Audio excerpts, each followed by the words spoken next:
Okay, we can get started now. Welcome to the webinar for stock and budget game best practices. Just to get started, what we're going to go over here, I'm going to talk about some of the best practice for using the How the Market Works stock game. So what are the best rules to set it up? What tends to get the best kinds of student engagement? How are you going to reach your learning goals? And then I'm going to transition to our other site called FinanceLab, talk about what it is and what the differences are with the How the Market Works one, and from that point I'll get into our budgeting game as well. So let's start out with who I am. My name is Kevin Smith. I'm the high school project manager at Stock-Trak. Stock-Trak is the company that powers How the Market Works, FinanceLab, and several other high school investing sites. I've worked with tens of thousands of stock games. I work with hundreds of teachers every year talking about how their games are going, what can be improved. We do analysis on the classes themselves, the trading day of the students, and we use that to basically plan out the new features that we add to the How the Market Works stock game. And I work with several nonprofits as well, where we develop both guidelines for using stock games and we develop curriculum, lesson plans, and all kinds of stuff for high school personal finance, economics, business, and investing classes. So when we're getting started, we're starting out on the assumption that you already have the idea of what a stock game is. So we're going to jump right into how do you make it successful for your class. So basically, you start with what kinds of classes are you teaching. So different approaches are needed for different subjects. So by that I mean, if you're teaching a personal finance class, you're going to be focusing a lot more on the personal finance in the actual building a portfolio aspect of the stock game. Whereas if you're teaching an economics class and you're not covering the same personal finance topics, you're probably going to be wanting to be emphasizing things like just exploring different sectors of the economy, doing research on companies, that kind of thing. And if you're talking about business, then you might be focusing more on the actual businesses students are investing in. So you'd be putting a lot more emphasis on the students' research and the kinds of reports they're going to do. So I'm going to give a little bit of information of how you can kind of adjust things accordingly. Next up, know your students. I mean, this is kind of obvious for any class project you're doing, but some students require a lot more monitoring than others. An example of that would be if you have students in a class that just don't seem to be getting into any of the projects you're doing this semester, you're going to have to spend a lot more time kind of coaxing, doing activities that focus on the class rankings and that kind of thing. Most of the time in classes, the students are going to be able to get into it on their own, but not every student will. So it's just kind of making sure that you make it a part of how you're teaching your class. You make sure you bring it up regularly. I'll give you a couple more pointers on how to do that later. And last but not least is to know your resources. The games, reports, tutorials, curriculum that are all part of How the Market Works, they work together, and they work best when you use them together.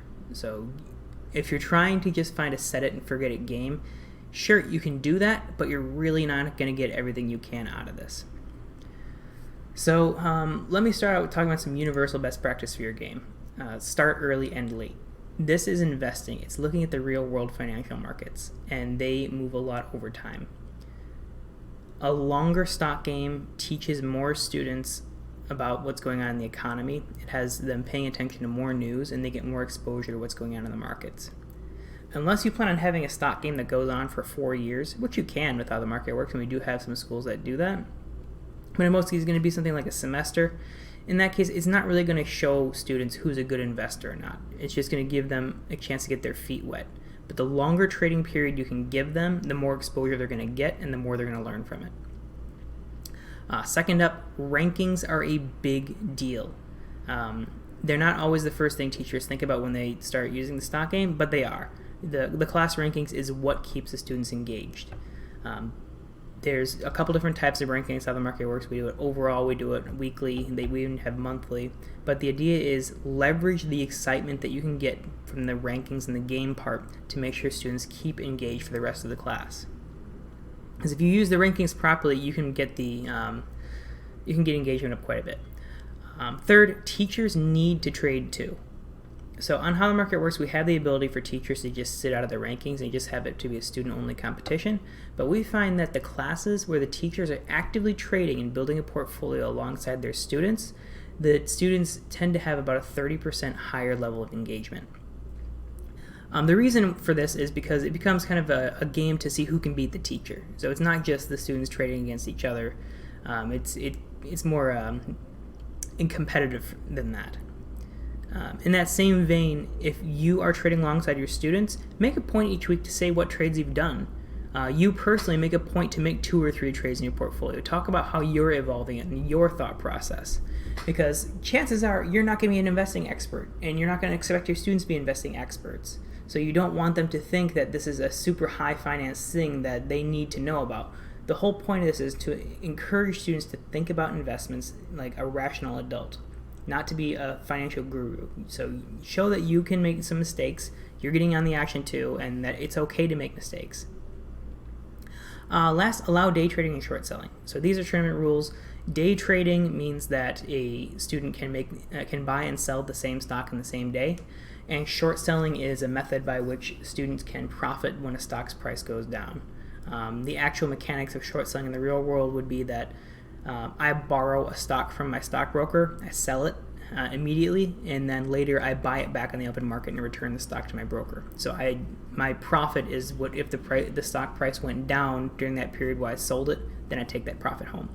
The point of these two strategies, the point of keeping these two active is it increases engagement. It increases the universe of what your students can actually do and lets them react to more types of market news.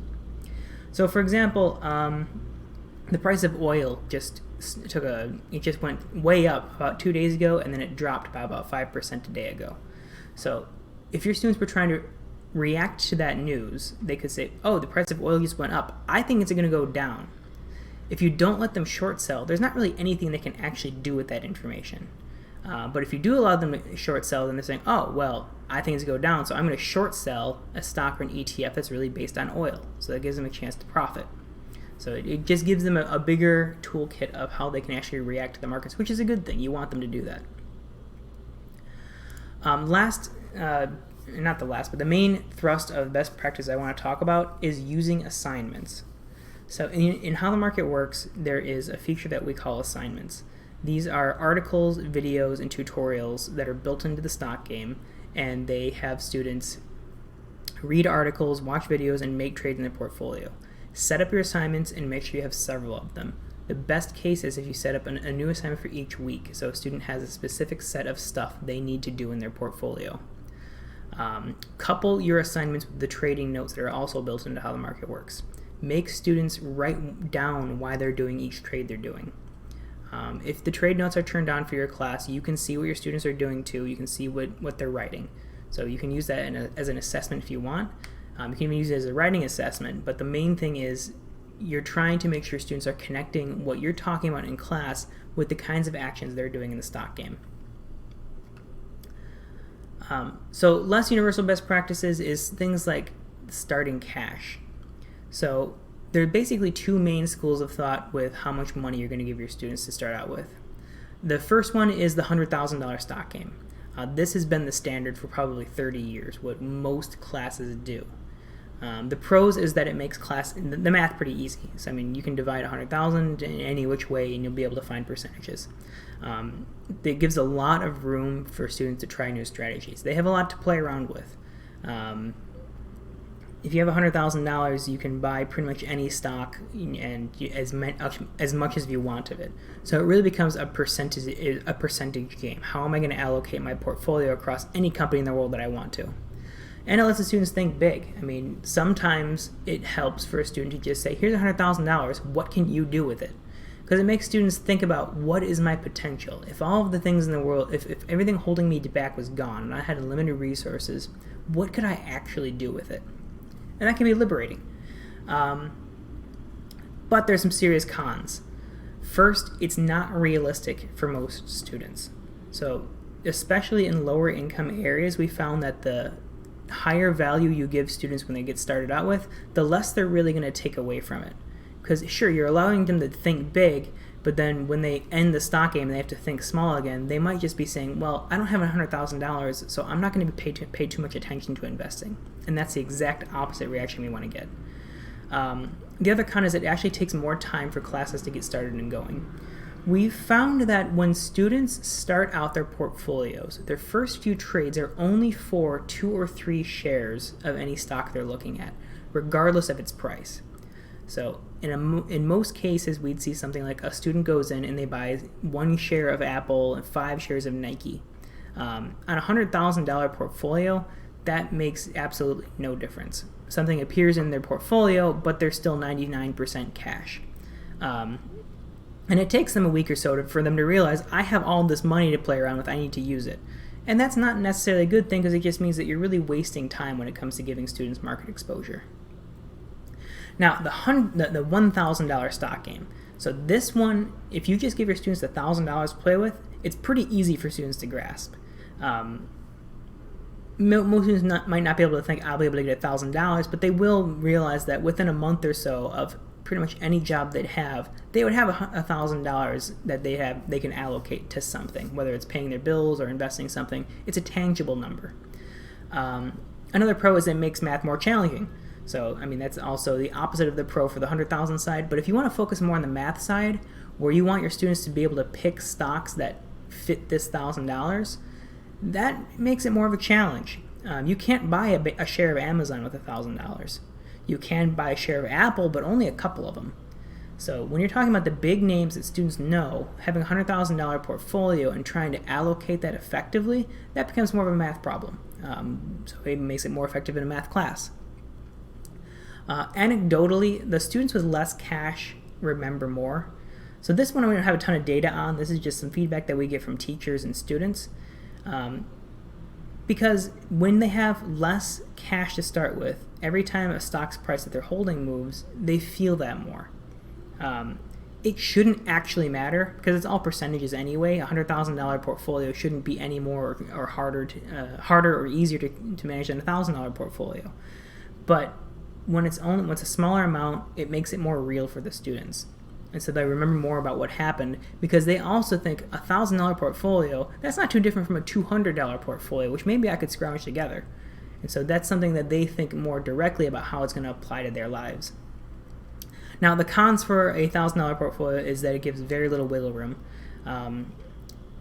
Like I said, you can't buy an Amazon stock. That's about $1,800 right now on the open market. So it kind of limits what your students can actually do. You can also have a problem where with a $1,000 portfolio, students can get discouraged by losing small amounts of money. So an example for this, if I have a $100,000 portfolio and I lose $20,000, I lost 20% of my portfolio, but I still have $80,000 to play around with. My class rankings might not look good, but there's still a lot I can do. If I have a $1,000 portfolio and I lose $200, that actually cuts off quite a lot of stocks that I can still buy. It reduces the universe that I have to play around with. And you don't want your students to get discouraged by it. So basically, which one you pick is up to your personal preferences. We've been seeing a lot more classes move towards the $1,000 side, and there's tons of space in between these 2 points you can choose as well. But there's a lot of strength in both cases. Next up is the diversification rules. So in How the Market Works, you can set diversification rules for your class, how your students need to allocate their portfolio. By default, we turn these on, but you can turn them off, where by default we say students need to put no more than 20% of their portfolio in a single stock. So the pros of keeping the diversification rule on is that it's an important lesson. It gives the students some training wheels when it comes to learning how to diversify, because they might not realize that it's important right away. And second, it encourages the students to explore. If they need 5 stocks, they'll have to find 5 stocks. So it encourages them to go looking for more ideas. On the other hand, there's some important cons to the diversification rules. The biggest one is sometimes it's okay for students to fail. It's okay for students to put all their money in a biotech company and then see that they lost 90% of their portfolio. That student might not be happy, but when you're talking about that in class, it's a very good learning experience. But at the same time, if they have that biotech company and it doubles overnight, then they made a ton of money, and you don't really want to encourage that kind of speculative investing for your class. It's okay if it happens now and then, but if a student's whole portfolio just doubles overnight, then it kind of turns off some of the excitement in the class. Other than for that one student, of course. They'll remember it forever. So how to actually set up your class. So let me jump into how the market works, and I'll actually walk through the process real quick and show you how some of these rules actually come into play. So I'm going to log in with my account, my teacher account here. And this takes me to my teacher dashboard. Right now, How the Market Works is actually doing a national trading challenge. So this is inviting both you and your students to participate. Top 5 people get $100. We do this every semester, but that would be separate from your class. So I am a teacher. I'm coming here right to the very center of the page. I'm clicking creating my class contest. So all I need here is I need a challenge name.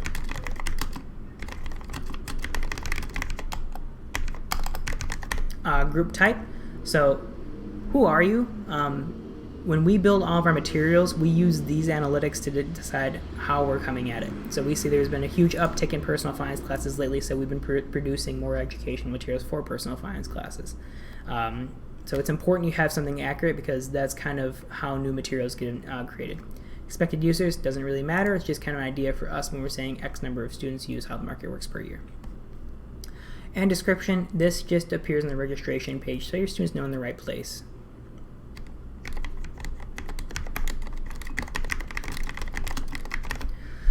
The registration window, this is when your students can come in and place their first trades, and the trading window. So like I said, you want the trading window to be as long as possible. You're probably going to want to stop your class stock game a couple weeks before your class itself ends. That way your students can actually do some reports. Because when your class ends, we freeze the students' portfolios in time. So they don't need to sell everything off. It's just when your class ends, we pause everything so your students can come in and see what things were like at the last day. For the actual rules, what currency is this in? We have tons of Canadians, we have tons of Americans, we have tons of international, so there's a lot of different currencies to choose from, and how much cash you want your students to start with. So there's the $100,000, there's the $1,000, you can even go down to $100. $100 really restricts what your students can do, so that one we don't really recommend. What can your students trade? U.S. stocks, ETFs, cryptocurrencies, Canadian stocks, mutual funds, and everything in between. Order types, so day trading, yeah. Short selling, we just said that's probably a good idea to turn on. Require notes, yeah, we want to do this. And the last one here for margin trading, this would allow your students to take out a loan and borrow money to invest more. If your students do take out a loan, they're going to be charged interest on it. So this can be a good thing to turn on for a personal finance class to learn a little bit more about compound interest and borrowing money. So administration, portfolio resets. A portfolio reset would let your students say, I screwed up. I need to reset my portfolio to the beginning. We recommend turning this off because it just kind of removes the risk from what the students are doing. They tend to take more risky behaviors. Now, with that said, you can do what's called a practice period for your class. All of the rules that are here, you can change at any point. So what's been getting a lot more popular with teachers lately is they'll turn on portfolio resets for the first 2 weeks of the stock game. So students have the option to reset their portfolio, and then after that window closes, it ends. So if the students thought they were doing fine, they can keep going. If the student didn't like it, they have the option to reset before you turn it off. Next up, include the contest creator in the rankings. So this is your account. Are you going to be in the rankings page? Like I said, this makes a big difference. We highly encourage all teachers to trade alongside their students. Just a couple pops a week, just so you have something to talk about in class. But if you really do want to sit out, you can turn it off, and then you won't appear in the rankings. Public portfolios. So public portfolios lets your students see each other's trades. So since you're a teacher, you can always see everything, but if you turn this on the rankings page, the students will have a button where they can see what each other are doing. So when we were talking about that practice period, you can put these together. So the first couple of weeks of class, the students can reset if they want to. They can see what each other are doing in order to get some trading ideas. But once the game really gets going, you'll turn these off so the students can't see them anymore. When we get into some advanced rules, this is where you'd start playing with those diversification. So how much commission are your students going to be getting? How much commission are they paying each time they trade? Diversification limit would be how much can they put in equities. So you can use this to say you can only put half your portfolio in equities. You need to put the rest in mutual funds. Whereas the position limit would say you can only put a quarter of your portfolio in any single stock. So you need at least 4 stocks to use up all your cash. and then put some floors for buying and selling, shorting. That way your students aren't spending too much time on penny stocks. So there's a lot of good stuff for all of these. If you don't know what they are or you're not sure for your class, you can just skip the advanced rules. We have defaults that most classes use. Next up here is the assignment that I was talking about. So in the assignments, there's a bunch of different stuff. So the first one, reading an article. The articles are between 1,000 and 2,000 words. We use a lot of images, we use videos, we use infographics, and all of them end with a pop quiz. So the pop quizzes are between 3 and 5 questions wrong. The students need to be able to get all of the questions right for having gotten credit for reading it. It's not tricky, it's just did the students read the article you asked them to read. Next up we have videos. So these videos show the students how to use How the Market Works. What are the different pages of their portfolio? How do they make a trade? That kind of thing. So these first 10 things here is usually what we recommend for every class as their first week's assignment. In the same vein, we recommend that you set up your assignments weekly. So your students have a list of tasks they're expected to get done every week. So I will set this one to be due 1 week from now.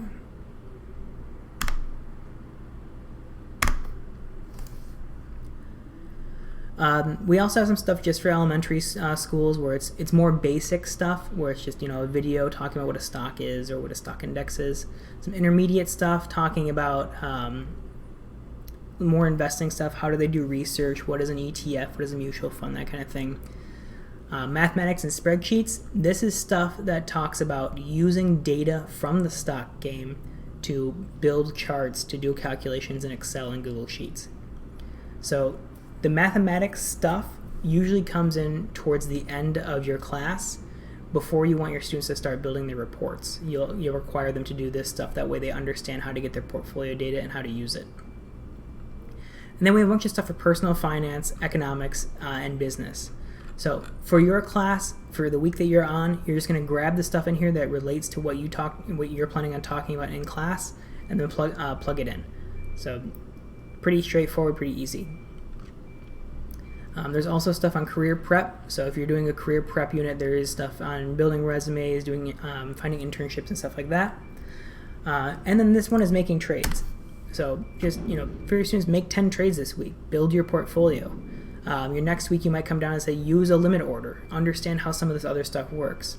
So encouraging students to explore, encouraging students to do other things with their portfolio. So I have my assignment looking the way I like it. So I am going to click create and move forward. So that's it. My class is set up. Once your class is set up, there's 2 students for your, there's a couple ways to get your students in your class. So the first one is this link.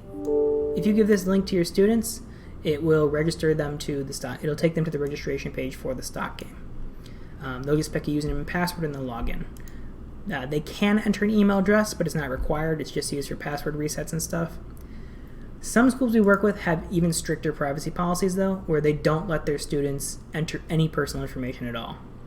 If that's the case, you'll come to How the Market Works, you'll go to the My Contest page, you'll find the contest you just created, and you'll click Manage Users. On this one, you'll just say, my high school mascot is a knight. My students are between 16 and 18 years old, and I need 5 accounts. So you just click Add, and our system will create 5 accounts for you. So you'll just give these usernames and passwords to your students, and they can use them to log in. Once you've done that, if you come back to this Manage Users page, you'll see the students here. You can edit their username, so you can change it to something that you can recognize a little bit better, or even let the students choose their own usernames. You can reset their passwords, so if they forgot their passwords, you can get it here. And you can even kick them out of your class if somebody's in here who shouldn't be. So once your class is set up, all of your teacher tools are on this rankings page, on the My Contest page. So you'll have a button here to manage the assignments, so you can add another week of assignments here. You can see the report card of what your students have done on your current assignments. So the details showing what exactly they've accomplished, the completion percentage they have. You can view the assignment of what did I ask them to do. You can create a new one, all kinds of stuff like that. If I go back to the My Contest page, There's an export button. Click here to download. This will download an Excel spreadsheet for you that'll list all of your students, all of their portfolios, all of their trades. So this is a good one for you to do at the very end of your class. An important one is viewing the rankings. So teachers and students both have rankings pages. The difference is the teacher version has these 3 buttons. You can kick people out of your class, you can reset their portfolio, and you can click a button to see their trades. So if you turn on the public portfolios, the students will have this button too, but these are always only for you. On the rankings page, you can also see there's overall, there's weekly, so you can see which is just for the last week, and monthly, which is for the last 30 days. So bringing up these weekly rankings in class is a really good way to boost your student engagement. And not just the top. The top ranking is great, but the bottom is just as important. So when you're actually talking about these in class, talk about both. Ask the person at the top, what did you do right? What went well? Ask the student at the bottom, what went wrong? What would you have chosen? What exactly happened? So have students prepared to answer those kinds of questions, and that helps them really get into it because they like talking about what they did. It's a good way to increase their engagement. So your class is set up now, so that's it for getting started. But now let's talk a little bit about maintaining your class. So once your class is started, keep trading. This goes for the students, this goes for you. If you make trades in your class portfolio and you talk to your students about what trades you made, they're going to see why you did it. It's probably not going to be anything crazy. I saw this company in the news, their stock looked good, so I bought it. Make it accessible for the students so they don't need to think that this is only for people with high finance. This is something tangible for them. At the end of the day, most students who use the stock game are not going to go out and open a brokerage account and start trading stocks. That's not the point. But every student who uses the stock game eventually will need to have a financial advisor and be able to have an intelligent conversation about what's going on in their portfolio. That's our goal here. We need to get it so they can have those kinds of conversations. They know what's happening in their portfolio because they're paying attention to it. Like I said, call out the top and bottom students regularly, both by the overall rankings and the weekly rankings. Ask why they're doing so well or so poorly. I'm not saying necessarily parade them up to the front of the class and do a presentation, but just kind of bring it up. The students are going to be paying attention to it on their own, and they're going to be thinking about that, so they'll probably have an answer for you. And use the data for other class projects. So when we get into talking about math classes, they can use a lot of the portfolio data for a lot of stuff in a math class. So doing Excel calculations, building pie charts, building graphs, doing percentages and ratios, all kinds of stuff can come from the stock game. Be creative, because every time we talk to a teacher about how they're using it in a different type of class, we get different answers. Unless, of course, they're using our lesson plans directly, in which case they tend to be using the projects we recommend. So advanced techniques. So if you've used the stock game once or twice before and you want to try something different, here's a couple ideas for you that tend to work out pretty well. First one's called multi-portfolio. So this is when you actually set up 2 class contests and the students join both of them. So they're managing 2 portfolios at once. One of them is normal, so they can make as many trades as they want to. They can play around with it. The other one is called their buy and hold portfolio. So with a buy and hold portfolio, students can only make 10 trades for the entire semester. So they need to put a lot of thought into what exactly they're trading. So basically it gives them enough trades to build their initial portfolio and then sell a couple things and replace them over the course of the semester. So this kind of portfolio takes a lot more research, it takes a lot more thinking, and what students will find is that this one will actually outperform the one where they're constantly trading. So if you do it both ways, this one takes a lot more setup, it takes more class time, but students get a lot more out of it too. Second one is called the race to the bottom. So the race to the bottom allows short selling, and the whole goal of this one is to see which students can lose the most money. So you want to be at the bottom of rankings in a race to the bottom. So the whole point of this one, if short selling is allowed, it should take the exact same amount of skill to lose money as it does to make money.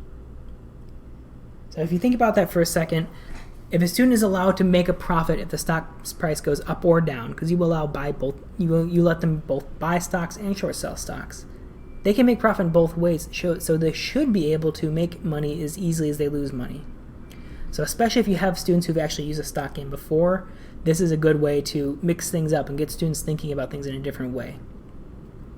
If you try to use the race to the bottom, set your commissions to 0. That way students can't just start placing a bunch of trades to lower their portfolio value. So once your class has been going for a while, you're going to want to talk about your final reports.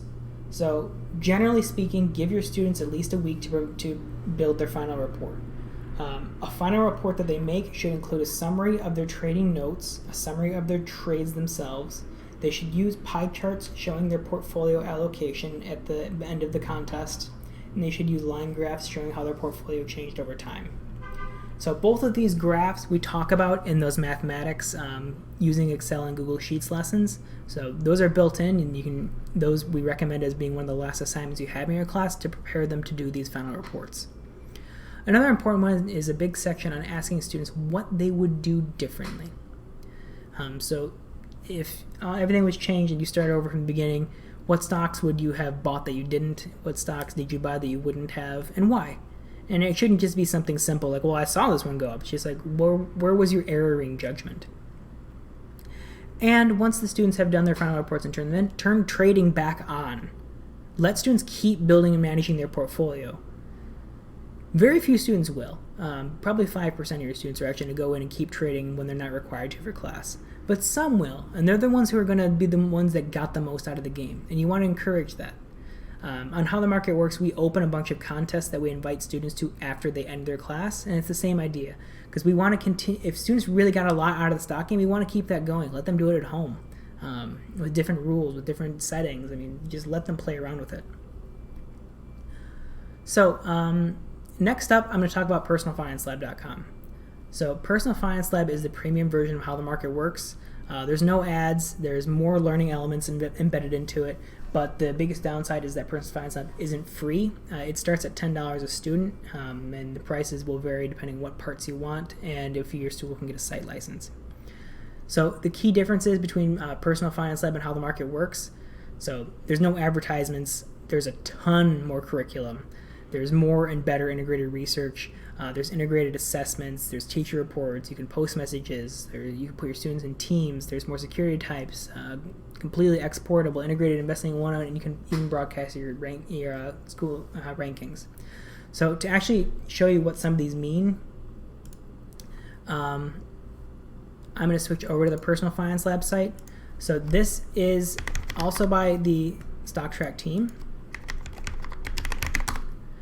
And the first thing you'll notice is there's not an ad in sight. So this is a big, and we also do the national challenges here, which is reminding me of, but because there's no ads and the focus is entirely on education, it's a lot cleaner, it's a lot easier for students to play around with. When I'm talking about that curriculum library, if I go into my teacher tools and I go to create an assignment, there is a world of difference here. So I still have those 10 things for a student to get started to learn about, but when I go to personal finance, for example, there's about 80 different topics in here, completely aligned to both state and national standards for personal finance. You would just come in here and check off the stuff that you want to cover each week in your class. Every week you'll have lessons in here that align with what you're going with, and the students will be able to follow along. The lessons themselves have also been upgraded. So for example, if I look at this What is a Bond article, that you'd ask your students to read, again, we still have the videos put in. There's still the glossary terms, but we also add in a lot more interactive activities, like little mini games, just to check their progress. Did they understand what they just read? And just like on How the Market Works, it ends with a quiz, but in this case, you have the option to let the students retry it or not. So in this case, I'm going to save the grade that the student gets for this quiz. I have the option when I'm creating their assignment to let them retry it, or it's just going to get stuck to the first time. So it works a lot better as an assessment. Like I said, there's about 80 different personal finance stuff. There's about 40 economics topics, again, aligned to all the state and national standards. So if you're teaching an economics class, you'll find stuff in here that lines up with what you're doing every week. And we've had a lot of classes that don't even use a textbook. They'll use the teacher class notes coupled with a lot of these articles and activities. The business one has the biggest difference. Instead of the 3 basic stuff we have on Personal Finance Lab, there's over 50 lessons for accounting, management, and marketing classes. We also have our Investing 101 course built into this. So with the Investing 101 course, there's 100 topics. We organize them into chapters, and students are expected to go through about 10 topics at a time. So they'll go through all 10 of these mini lessons. These are about 250 words each, so they're shorter, but there's more of them. And then it ends with an exam. And they need to take the exam in order to get credit for having done the chapter. If we come down here, we also have an assessment. So Personal Finance Lab also includes an actual built-in assessment feature. Using this one, the students will, after they've completed all of the other stuff that you ask them to do each week, it'll give them a review quiz. So, for example, in this case, I'm going to ask my students to do all 10 of the getting started things and then 3 more topics from personal finance. So it's 13 total topics. Once they finish all 13, it'll give them an additional assessment that gives them a quiz with 26 questions, 2 from each of the previous topics, with a grade based on how well they were able to retain what they learned when they were doing the actual lessons themselves. If you go to actually create a class on Personal Finance Lab, there's also a huge difference in the availability, the customization you have available. So this stuff's pretty much the same, but when we get into the actual rules, how much interest do you want to give your students on their cash? If they're buying on margin, how much interest do you want to charge them? The same portfolio rules, but you can also add ranking types based on the Sharpe ratio, so risk-adjusted returns. There's more security types, like corporate and treasury bonds are available here. Forex and spots, international exchanges, cryptocurrencies, all kinds of stuff. There's also live support, both for the teachers and for students. There's a support desk where we get back to everybody within a day. We also do that for How the Market Works too, but Personal Finance Lab generally gets priority because the teachers also have a dedicated account manager that they can call up and ask any questions at any time. With Personal Finance Lab, there's also what we call the teams feature. So instead of having students work on their own, you can also put your students into teams. Each student still gets their own cash, they get their own portfolio, but if you put your students in a team, for example, I set up team 1, and I add a couple students to it. Now when these students log in, they're also going to see their portfolios put together into a bigger team portfolio. So they'll have their own individual rankings, but they'll also have team rankings to see how their team is doing combined. Reporting is night and day. So on Personal Finance Lab, there's rankings reports where we see their students. You'll have the buttons to add or remove cash from their account. Teams reports showing how teams are doing. User account reports showing when's the last time everybody logged in and made a trade. Historical reports, so you can look back in time. You can even build your own custom reports. So, for example, I want to see a user report that lists my students, their email addresses, when they last logged in. I also want a button to reset their password and a button to view their portfolio, because this is what I need every day. So we gave that to you. You'll have it all right here.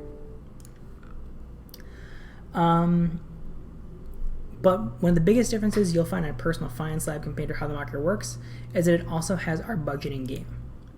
So the budgeting game with the current version puts your students in the role of a college student with a part-time job. They start with $1,000. There's going to be $700 in their checking account, $300 in their savings account. You as the teacher get to pick all their fixed expenses each month. So how much are they paying in rent? What's their car payment? How much gas are they paying? What's their TV, internet expenses? The students need to be careful because if they get questions wrong, they lose money. And then you also get to set how much do they earn their part-time job per hour and what's their income tax rate. So again, they need to be careful about choosing it here because if they get it wrong, they lose money.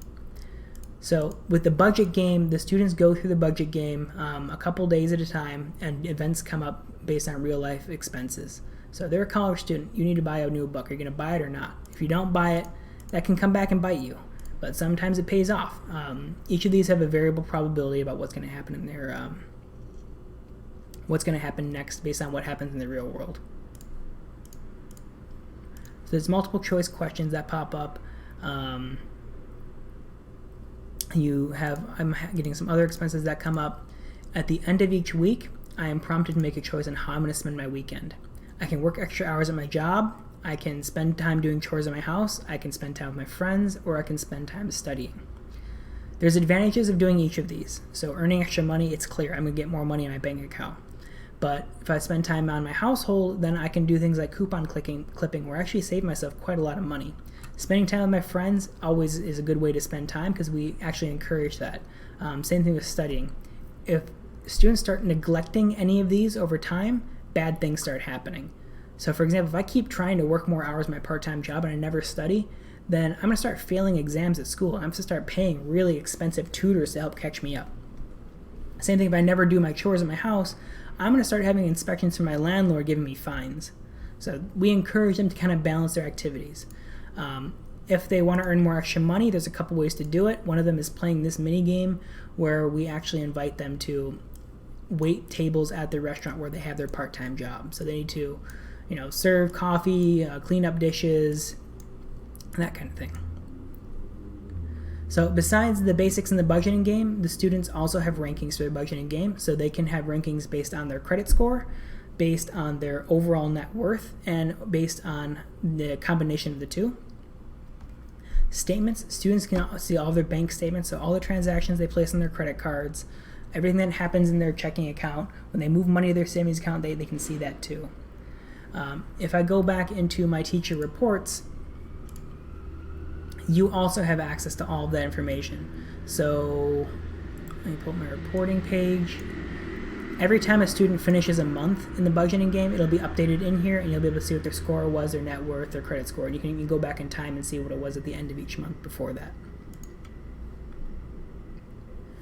So at the end of my thing, I earned some extra money, and I had my tax deducted.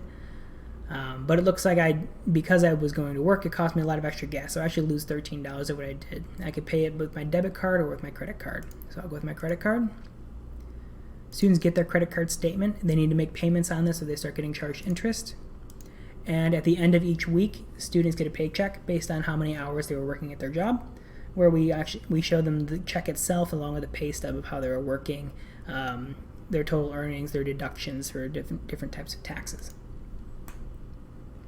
So we want students to save money. So if they go to their financial summary, we encourage them to move 10% of their earnings into their savings account each month. We show them how their weekly breakdown of income and expenses. We show them their net worth over time. And we show them their credit score, which goes up if they responsibly use their credit card and make payments regularly. So when we're talking about using the budget game in a class, there's also some best practices to keep in mind. If I go in here and I actually go to edit my budget game rules, you can see there's a lot of stuff you have control over.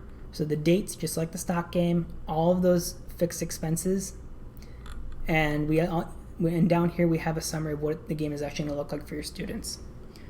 You can also put emphasis on certain types of events that happen. So those cards that kept popping up giving me random expenses, you can control what kinds of stuff is going to pop up. So more tax stuff, more risk and insurance stuff, more contract stuff, so you can kind of make these a little bit more aligned with what you're talking about in class.